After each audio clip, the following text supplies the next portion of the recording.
여러분, 오늘 영상 끝까지 보시면 딱 3가지 내용이 정리됩니다. 내 돈이 왜 시간이 갈수록 가난해지는지 원인을 숫자로 이해하게 됩니다. 로마부터 미국까지 반복된 돈의 몰락 공식 5단계를 내 삶에 대입할 수 있습니다. 2026년 이후 현금만 들고 있으면 왜 손해가 커지는지 스스로 판단할 수 있게 됩니다. 그리고 솔직히 한마디만 할게요.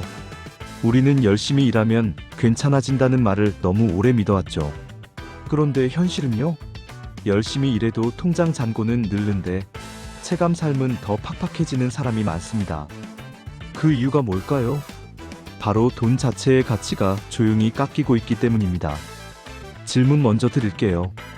월급은 올랐는데 왜 생활은 더 빠듯해졌을까요?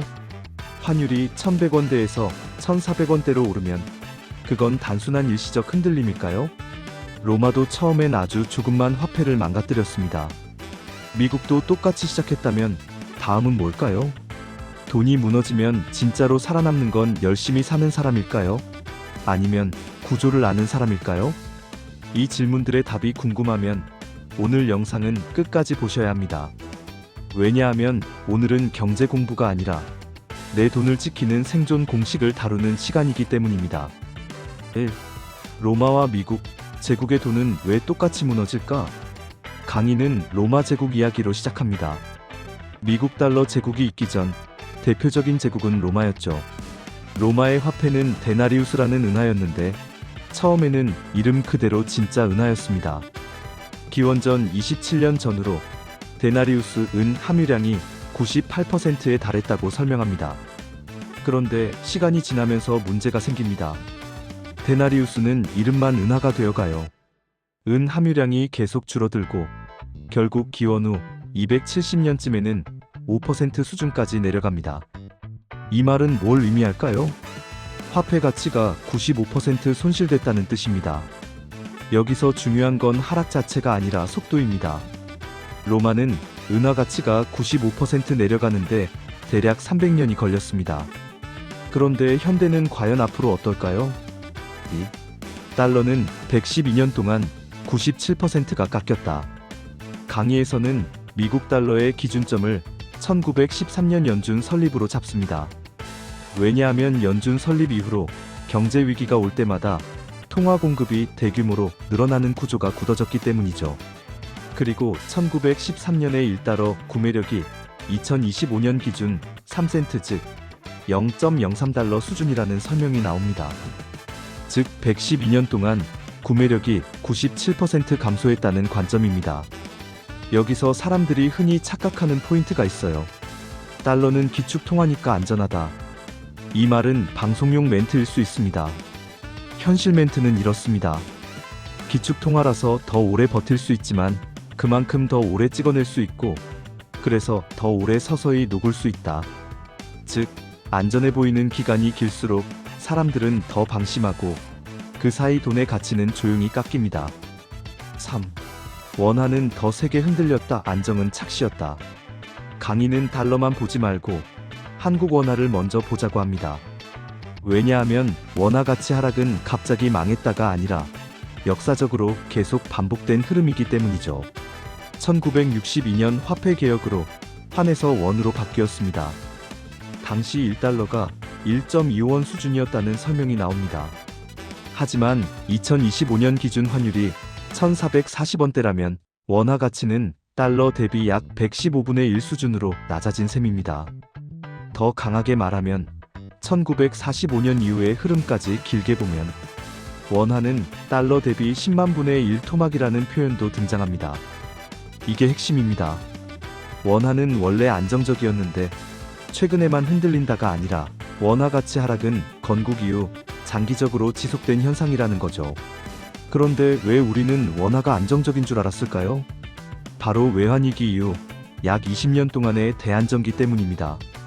환율이 어느 구간에서 비교적 오래 머물면 사람은 그 값을 원래 그런 것이라고 착각합니다. 그래서 1100원대가 당연한 시대처럼 느껴졌던 거예요.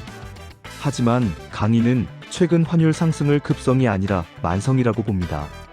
1998년 외환위기는 급성으로 확 올라갔다가 꺾일 수 있었지만 지금은 기회만 생기면 다시 오르는 형태라는 거죠. 즉, 눌러도 반복됩니다.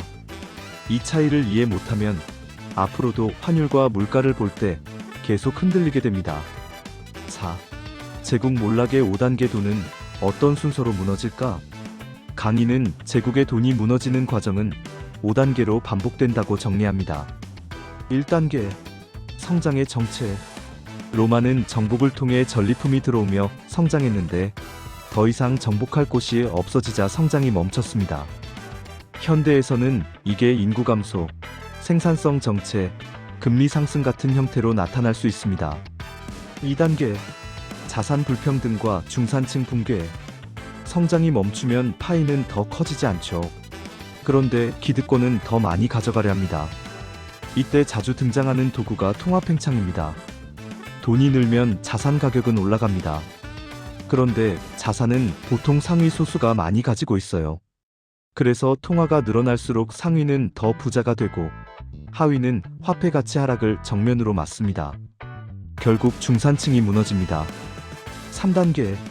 과도한 부채. 중산층이 무너지면 세금을 낼 사람이 줄어듭니다. 로마도 귀족이 세금 부담을 회피했고 부담은 중산층에게 전가됐습니다. 그런데 중산층이 무너지면 국가 재정은 빚으로 버틸 수밖에 없습니다. 4단계. 부채 위기와 통화 팽창.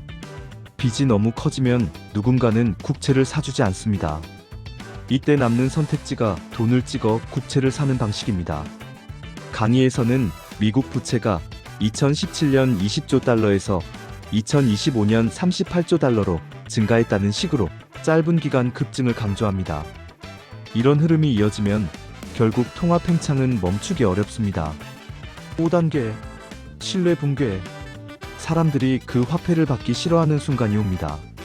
로마 말기에 환전상들이 은화를 거부하고 금으로만 거래하려 했다는 사례가 등장하죠. 2단계에 들어가면 화폐 붕괴는 생각보다 빠르게 진행됩니다. 여기서 진짜 무서운 포인트. 붕괴는 선형이 아니라 기하급수로 온다. 강의에서 가장 강하게 찍는 메시지 중 하나가 이겁니다. 돈의 붕괴는 1, 2, 3, 4처럼 조금씩만 무너지는 게 아니라 어느 임계점을 넘으면 1, 2, 4, 8, 16처럼 폭발한다. 로마 은화도 처음에는 천천히 망가졌습니다. 그런데 어느 구간부터 속도가 급격히 빨라졌다고 설명하죠. 즉, 사람들은 오래 버텼으니 앞으로도 괜찮겠지라고 믿다가 갑자기 체감하는 순간이 옵니다. 그게 공포를 만드는 타이밍입니다. 6. 솔리두스 대 논무스. 21세기에 돈 계급이 갈리는 장면. 로마 말기에는 화폐가 두 종류로 갈립니다. 상류층만 쓰는 금화 솔리두스와 서민들이 쓰는 논무스 같은 화폐죠.